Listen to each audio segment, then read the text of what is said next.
우리 말씀 함께 보겠습니다. 마가복음 6장 30절에서 34절까지 말씀입니다.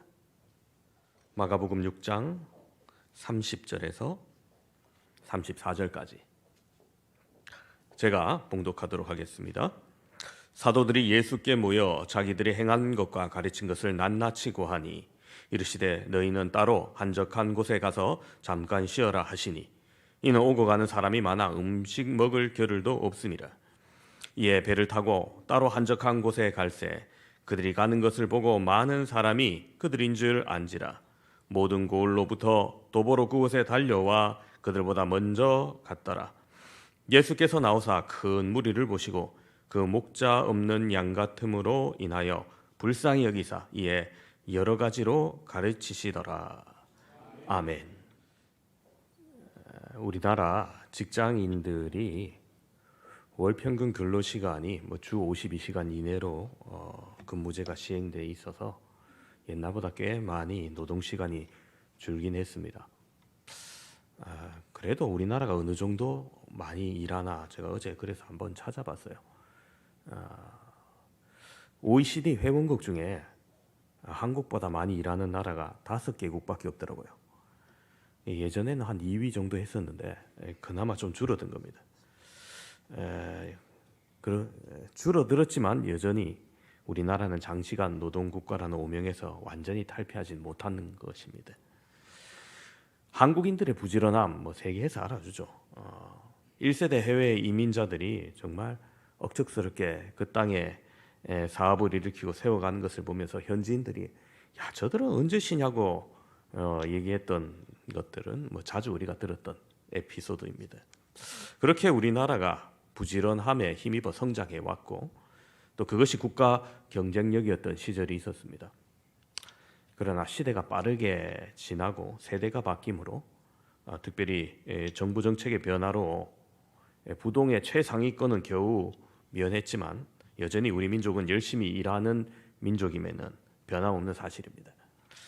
그래서 한국인들 참 일할 줄 알아도 좀 쉴 줄 모르는 사람이 있고 참 쉼이 필요한 사람들입니다. 오늘 예수님께서도 제자들에게 쉼을 명령하십니다. 예수님께서 12명의 제자들을 둘씩 짝지워서 여러 마을로 보내셨습니다. 전도 여행, 파송을 보낸 거죠. 예수님께서 제자들에게 더러운 귀신을 내쫓으며 모든 병과 약한 것을 고치시는 권능을 주셨습니다. 권능을 받은 제자들은 나가서 회개하라 전파하고 많은 귀신을 쫓아내며 많은 병자를 고쳤습니다. 연일 많은 수고를 하고 돌아온 제자들은 여러 마을에서 흩어져서 자신들이 행한 것과 가르친 것을 예수님께 낱낱이 고할 때 오늘 예수님께서 제자들에게 말씀하십니다. 31절에 이르시되 너희는 따로 한적한 곳에 가서 잠깐 쉬어라 하시니 이는 오고 가는 사람이 많아 음식 먹을 겨를도 없음이라. 여러분 제자들뿐만 아니라 예수님도 쉼이 필요하십니다. 예수님의 주된 사역은 병든 자를 고치시고 귀신 들린 자를 귀신을 쫓아내시며 천국 복음을 전파하시는 일과 가르치시는 일이었습니다. 예수님께서 나병 환자로부터 시작하여서 모든 병을 고쳐주시고 귀신을 내쫓는다는 소문이 퍼지자 수많은 사람이 예수님을 만나고 병 고치기 위해서 인산인해를 이루었었습니다. 그래서 예수님이 가시는 곳곳마다 사람들이 몰려들어 밥 먹을 시간마저도 없을 정도였습니다. 그래서 전도 사역을 마치고 돌아온 제자들에게 너희는 따로 한적한 곳에 가서 잠깐 쉬어라고 말씀하셨던 것입니다. 직장에서나 사업처에서나 가정에서나 교회에서나 주님 나라를 위해서 밤낮 열심히 수고한 여러 성도분들에게도 오늘 주님께서 말씀하실 겁니다. 잠깐 쉬어라. 그럼 오늘 예수님께서 말씀하신 진정한 쉼은 아무 일도 하지 않고 잠만 잔다든지 아니면 멍하게 가만히 있는 상태를 가리키는 것은 아닐 겁니다. 여름 휴가 때 보면은 사람이 많은 유명 관광지에 가면은 바가지 상권의 높은 물가에 한밤중에도 이어지는 고성방가와 지켜지지 않는 질서, 인파로 인한 교통체증까지 아주 골고루 겪고 왔다면 그게 정말 쉬다가 온 게 아닐 겁니다. 온갖 종류의 피로와 스트레스를 더 많이 받고 오셨을 겁니다. 여러분, 우리의 삶이 고단함의 연속만 있다면 어떻겠습니까? 히랍 신화에 나오는 시지푸스는 고린도의 왕이었는데 죽은 후에 지옥에 빠집니다. 그에게 주어진 일은 커다란 바위 덩어리를 산꼭대기에 올려놓는 일이었습니다. 온갖 힘을 다해서 산꼭대기에 올려놓으면 바위는 다시 아래로 굴러떨어집니다. 그러면 다시 그 무거운 바위 덩어리를 산꼭대기로 올려놓기 위하여 비지땀을 흘립니다. 올려놓으면 아래로 굴러떨어지고 또 올려놓으면 다시 떨어져서 영원토록 일하는 형벌입니다. 그는 잠도 쉼도 없는 영원한 노동을 하게 되는데 무서운 저주를 뜻하는 거죠. 여러분, 하나님께서 만약 인간을 그렇게 대하신다면 얼마나 힘든 인생일까요? 그런데 감사하게도 하나님은 인간의 휴식을 제도상 보장해 주고 계십니다. 십계명의 안식일 규칙이 바로 구약에서부터의 그것입니다. 안식일, 우리 사계명인데 흔히 한 가지 명령인 줄 압니다. 근데 자세히 보면 두 가지 명령이에요. 엿새 동안 힘써 내 모든 일을 하라 돼 있고요. 그게 첫 번째 명령이고요. 일회째 되는 날은 온전히 쉬라, 이게 둘째 명령입니다. 그러니까 일하라, 쉬라 두 명령어로 나눌 수 있는 것이죠. 그러므로 여러분, 힘써 일하라 했는데 일 안 하고 빈둥거리는 사람은 그 계명을 어기는 사람이고요. 또한 계속 놀다가 안식일에 쉰다는 것은 전혀 의미가 없는 것입니다. 요사이 60 넘어서 황혼 이혼이 급증하는 것이 사회적 이슈라고 합니다. 이때까지 잘 살다가 왜 그런 거 하니? 남편이 회사 나갈 때는 오히려 부인이 좋았는데 정년 은퇴를 하고 집에 있으니까 남편이 전해보지 못한 잔소리를 계속 하더랍니다. 살 빼라, 왜 살림은 이렇게밖에 못 사느냐, 이게 뭐냐는 둥둥. 갑자기 붙어가지고 자기만의 가지던 시간 평온이 막 깨진다는 거예요. 그동안 살았던 각자의 영역이 있고 각자의 시간이 있는데 갑자기 은퇴하더니 옆에 붙어가지고 자신의 고유한 영역을 시간에 막 들어오는 게 싫은 거예요. 각자의 필요함을 인정하고 맡기면 되는데 그렇지 못해서 이제 트러블이 일어나는 겁니다. 여러분, 하나님께서도 우리에게 안식일을 통해서 가르쳐 주시고자 하는 교훈이 있습니다. 그게 바로 안식일을 통해 큰 믿음을 가지라는 겁니다. 일에서 떠나 하나님께 맡기는 믿음을 우리에게 주시는 거예요. 하나님께서 우리가 일의 노예가 되는 것 원치 않으십니다. 사람마다 일하다 보면은 일에 빠져서 워커홀릭, 일의 노예가 되기 쉽습니다. 장사를 하다 보면 또 물질의 노예가 되기도 쉽고 마음이 자꾸 좁아질 수도 있어요. 여러분, 목회도 그렇습니다.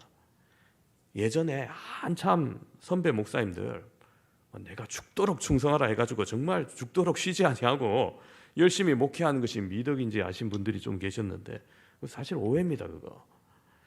요한계시록에 나오는 내가 죽도록 충성하라 그리하면 생명의 면류관을 주리라 하는 말씀은 무슨 과로사하도록 쉬지 말고 일하라는 말씀이 아니라 당시 로마의 박해 속에서 순교를 각오하더라도 예수님을 부인하지 않는 믿음에 대해서 말하는 거예요. 그러니까 쉬지 말고 죽도록 일하라 그 말이 아니라는 거예요. 오히려 하나님께서는 우리 인간에게 자유와 휴식 주기를 매우 기뻐하십니다. 그래서 안식일도 주시고 안식년도 주시고 희년도 주시고 장차 우리가 하늘나라 갔을 때 영원한 안식을 약속해 주시는 겁니다. 예수님 역시 이러한 휴식의 필요성을 인정하시고 오늘 그래서 12제자를 파송하고 돌아온 그날 예수님께서 쉬어라고 하시는 겁니다.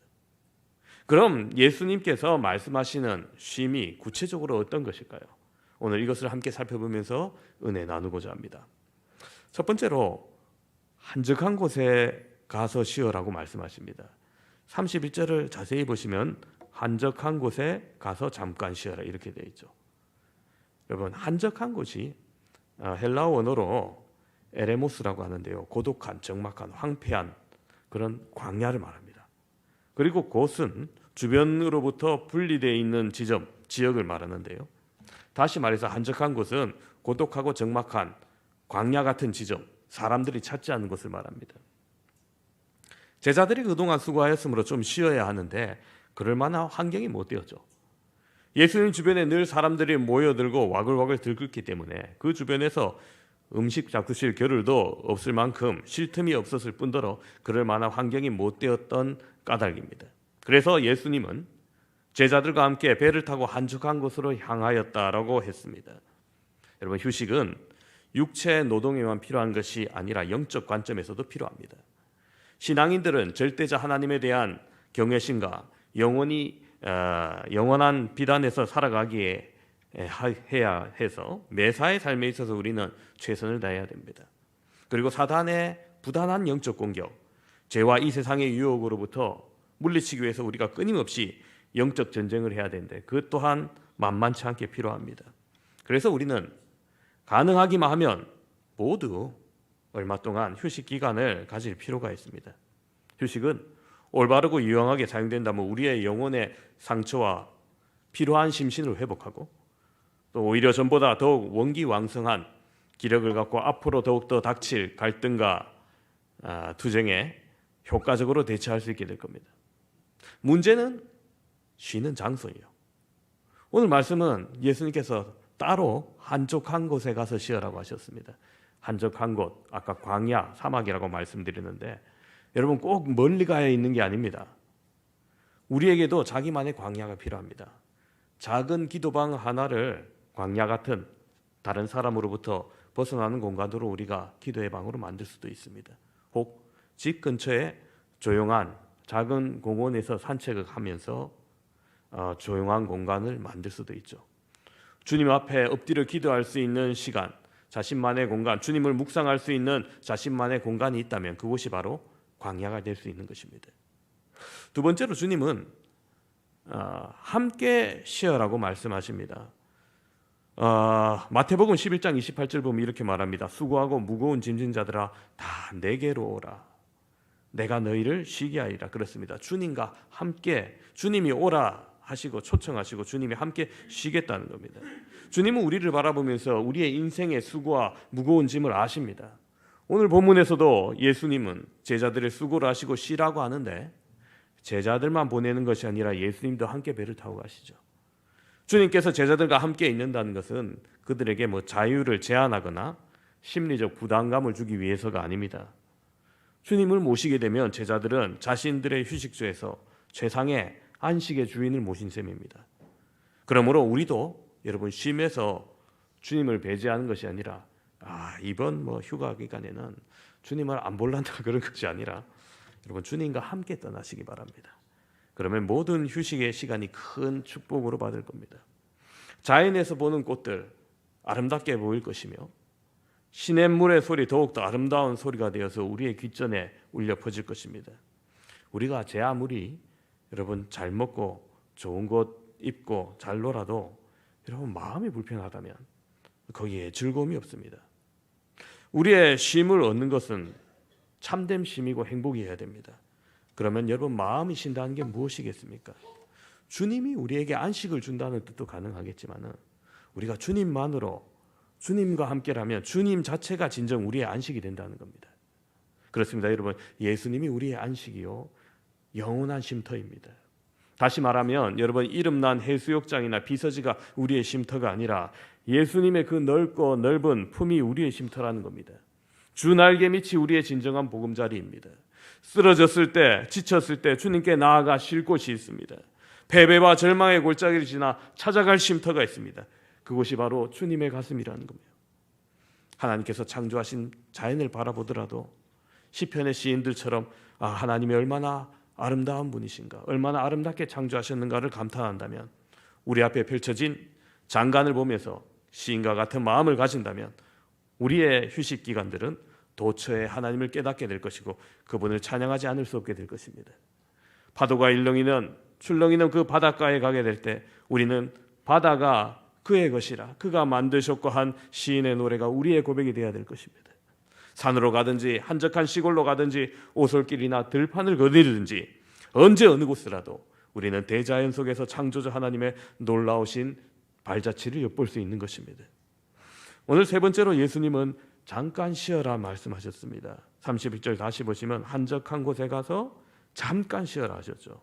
여러분 여기 잠깐이 정말 찰나의 순간을 말하는 것이 아니라 회복할 수 있는 충분한 시간을 얘기합니다.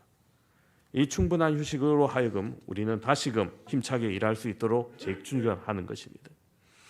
더 이상 할 일이 없는 사람에게는 재충전의 필요가 없죠. 여러분 음악에도 쉼표가 있습니다. 만약 우리가 찬송가 부르는데 전혀 쉼표가 없다면 여러분 어떻게 끝까지 부르겠습니까? 그죠? 쉼표에 따라 반박자나 한 박자 혹은 두 박자 쉬게 합니다. 쉬지 않고 계속 노래를 부를 수는 없는 것입니다. 인간은 일하도록 창조되었으나 또한 적당히 쉬도록 창조되었습니다. 하나님은 자신이 쉬심으로 그 원리의 중요성을 우리에게 보여주셨습니다. 우리 주님께서도 말씀하시기를 내 아버지께서 일하시니 나도 일한다 하시면서 정말 부지런히 일하셨지만 쉬어야 될 때를 쉬셨고 제자들에게도 너희는 따로 한적한 곳에 가서 쉬어라고 말씀하셨던 것입니다. 이렇듯 일과 안식, 일과 쉼은 우리 삶에 주어진 리듬으로서 똑같이 하나님께서 주신 귀한 선물입니다. 이처럼 귀한 휴식을 여러분 복되게 선용하기 위해서 여러분 오늘 말씀을 기억하시기 바랍니다. 예수님께서 제자들에게 잠깐 쉬라고 하셨습니다. 오래 쉬라고 하지 않으셨습니다. 여러분 오래 쉬라 대기업에서 잘못하면 이거 영원히 쉬란 말로 들립니다. 구조조정을 할 때 퇴직을 해야 되는데 대기업 입장에서 자진해서 퇴직하지 않을 때 일부러 책상에나 앉아있게 하되 아무런 일거리를 주지 않는 방법을 자주 씁니다. 물론 밖에 나가서 놀면 되겠지만 그렇게 하지도 못하게 합니다. 그러면은 주어진 근무 시간에 아무것도 하지 못하고 책상만 지키는 거예요. 그럼 보통 사람들이 며칠 몇 주 지나서 항복하고 자진 퇴사합니다. 비인간적인 방법이죠. 제가 무엇을 말하고자 합니까? 일하는 사람은 일을 계속하는 사람은 잠깐 쉬어야 됩니다. 잠깐 쉬는 휴가여야지 오래 쉬면 이게 휴가가 아닌 거죠. 실직이죠. 음식을 먹을 겨를도 없던 제자들 한적한 곳에 가다가 많은 사람들이 알아보고 먼저 가서 예수님 일행을 오늘 기다렸다고 말합니다. 예수님 그들 부르고 어떻게 하십니까? 34절에 이렇게 말합니다. 예수께서 나오사 큰 무리를 보시고 그 목자 없는 양 같음으로 인하여 불쌍히 여기사 이에 여러 가지로 가르치시더라. 아이고 쉬셔야 되는데 또다시 가르치신 거예요. 참 예수님께서 그들을 목자 없는 양같이 보시고 긍휼을 베푸셨습니다. 여러분 양이 어떤 존재입니까? 돌볼 사람이 없으면 할 수 있는 게 별로 없습니다. 스스로 먹고 마시는 것조차 잘 하지 못하는 처지인 것처럼 예수님이 그렇게 불쌍히 바라보셨어요. 그리고 그들을 가르치셨습니다. 근데 여러분 계속해서 그 상태로 두면 어떡하겠습니까? 그곳은 빈들이었고 날도 저물었다고 말씀합니다. 정말 휴식과 쉼, 먹을 것이 필요한 그때 예수님께서 그들에게 놀라운 이적을 베푸십니다. 바로 물고기 2마리와 보리떡 5개로 축사하시고 남자만 5,000명 이상 있는 그곳에 모두 다 먹이십니다. 바로 오병이어의 기적입니다. 그 잠깐의 쉼으로 하여금 푸른 풀밭에 앉아서 먹고 쉼으로써 다시금 회복을 했습니다. 그런데 예수님께서 여러분 이러한 방법으로 평소에 먹을 거리를 구하지 않으셨어요. 예수님께서 수가성 사마리아 여인과 독대함에 만났을 때도 제자들이 먹을 것을 찾으러 마을로 갔다고 요한복음은 밝힙니다. 이게 평소 방법이었어요. 그러나 오늘 본문에서 이 이후 오병이어의 기적을 행하셨던 것은 평소 방법으로 도무지 이들을 다 먹일 수 없고 너무나 쉼이 필요했던 순간이었기 때문입니다. 그럼 오병이어의 기적을 한번 시작하셨으니 앞으로도 계속 이렇게 하시면 되겠네. 이렇게 하면 수고를 돌고 쉬지 않을까 생각나십니까? 아닙니다. 예수님께서 공생의 기간에 칠병이어 사건 같이 비슷한 맥락의 사건을 딱 한 번 하셨을 뿐 평소처럼 음식을 계속 구하셨습니다. 오병이어 사건 직후에 이 놀라운 광경을 보고 예수님을 임금 삼고자 한 사람들이 바로 그런 것을 꿈꿨습니다. 먹고 사는 문제가 가장 시급했던 2000년 전에 야 이분과 함께라면 먹고 사는 수고를 덜고 계속 쉴 수 있겠구나, 그것을 누리며 살아갈 수 있겠구나 착각하며 예수님을 임금 삼고자 찾았던 겁니다. 그런데 여러분 그게 아니란 거예요. 예수님은 그들에게 계속 쉬어라고 말하지 않습니다. 잠깐 쉬어라는 거예요. 재충전은 오래 쉬어야 되는 것이 아니라 잠깐 쉬는 가운데도 충분한 휴식을 취할 수 있고 재충전 받을 수 있는 시간을 얘기하는 겁니다. 그 휴식을 통해서 새로운 영성과 창조를 맛보게 되는 겁니다.